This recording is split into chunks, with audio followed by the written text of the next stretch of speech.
Hey there, adventurers! Come on in and explore the game of the path with Tsuro. Filming here at Adventure Games and Hobby, and I was going to say with the most enlightened co-host ever, but we are. I'll leave it at that. You decide. So, Tsuro is made by Calliope Games. They also make Roll For It and their newest game, Running with the Bulls. It's recommended for ages 8 and up. I have no idea why. I would honestly say 4 and up, 5 and up at the most. Yeah, I played it with littles. Yeah, it's very simple. They will catch on. They might not be the advanced strategy thinker of the game group, but they will get it, trust me, and they will love it. They say a game takes about 15 minutes. In our experience, it could be anywhere from 2 to 15 minutes. You can play it several times, but it really depends on how many people you're playing with. 2 to 8, a really wide range, but with 8, it'll go much quicker. You'll run into each other faster, you'll have nowhere to go, crazy things will happen, chaos will ensue. And it's fun. It is fun. It is fun. Nerd fact. Nerd fact? Yes. So this game was originally patented in 1979, and it was under the name Squiggle Game. Squiggle game? Squiggle Game. That's amazing! Did they ever make it under that? They did not, no. There is a similar game, it's called Spaghetti Junction, and it's like pipes and water. I remember that game. Yeah. So that's a similar version, but no, it was never printed under Squiggle Game. But I thought that was a great name. I would play that game. I would play Squiggle Game, Tsuro. Yes. Well, with Tsuro, it's basically you're exploring the path of enlightenment. That's the theme of the game, but it's so simplistically boiled down to its abstract, which I do love that part of this game. I mean, you're just following the path, and it's great.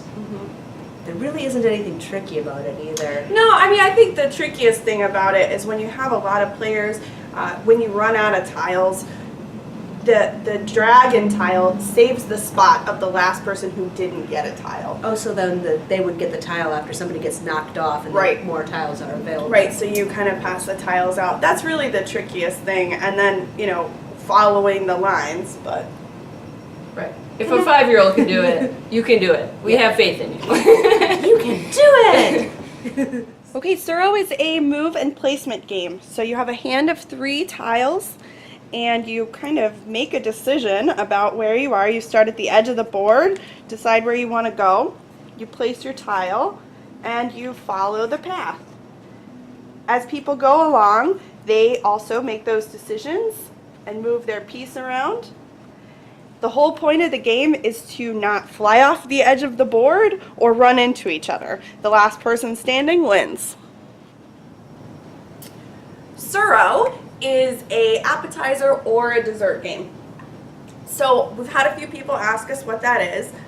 We think of game nights kind of like a large fancy meal, right? Yeah. So you start off with appetizer games, which are games that you can kind of get your palate wet, right? You try warm you up. Yeah. People can come in and out.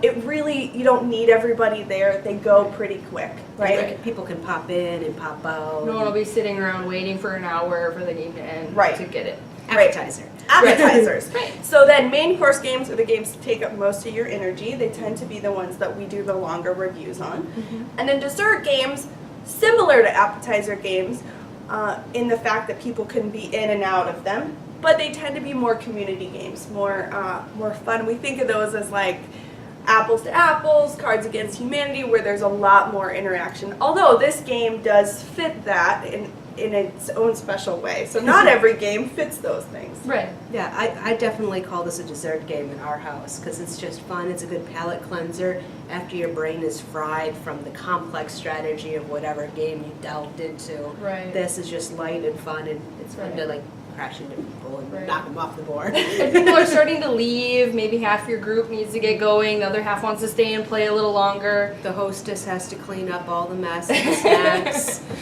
Yeah. So it's what everyone else can kind of do in that downtime before heading out the door. Do you love it, Rose? I do love it. I love this game. No, you and do. It's interesting. I had never even thought of it as a dessert game. We always play this as an appetizer at our house. And the house rule at our house is you have to make the dragon swishing sound when you move your piece. You have to go as you go along the path. Not in my house. Yeah. No. Well, that's the rule in my house. So I give it a 4.5. And I was thinking about it. I mean, there's really no reason for me not to give it a 5. I think I just always give 5s to main course games. But this fits all those things that I love, right? It's got lots of replayability. Yeah. It's got a randomization with the tokens, You and your luck. right? And my luck, I can get the piece I need. But it's also got some strategy that you plan. You can plan along the way, but it's going to get messed with. Yeah. So Right. you can kind of mess with people if you choose, or you can stay on my side of the board. I'm going to stay over here. Where it's safe and warm and no one will touch me. And then I'll just run off the edge on myself because Yes. I'm attractive. Right. What do you think? For me, Tsuro was a 3, and I know that sounds like kind of a low score for a game that has so many, award nominations, as Best Party Game Award, Right. Things like that. But for me, a 3 is just average, run-of-the-mill. Tsuro's not my favorite. It's fun, it's light. The artwork is really good. I love the theme with the phoenix and the dragon. But for me, it's really a game that I suggest for someone who's trying to entice a non-gamer.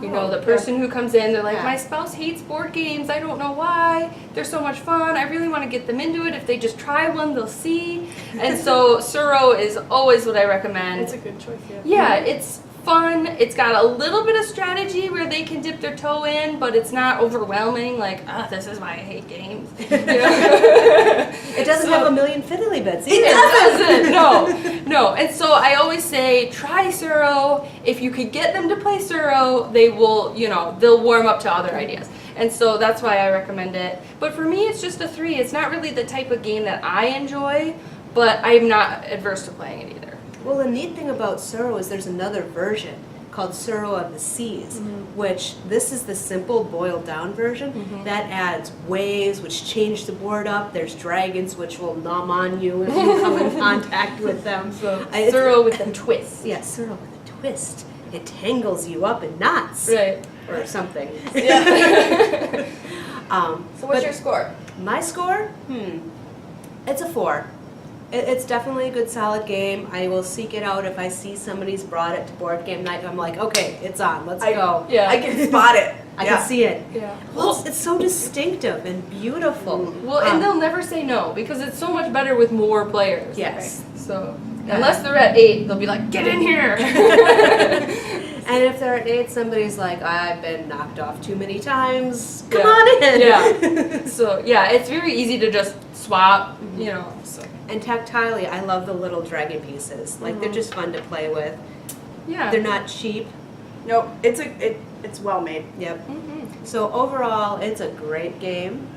Tell us what you think down in the comments. Give us those thumbs. We like the thumbs. Thumbs up. And we'll see you next time. Bye.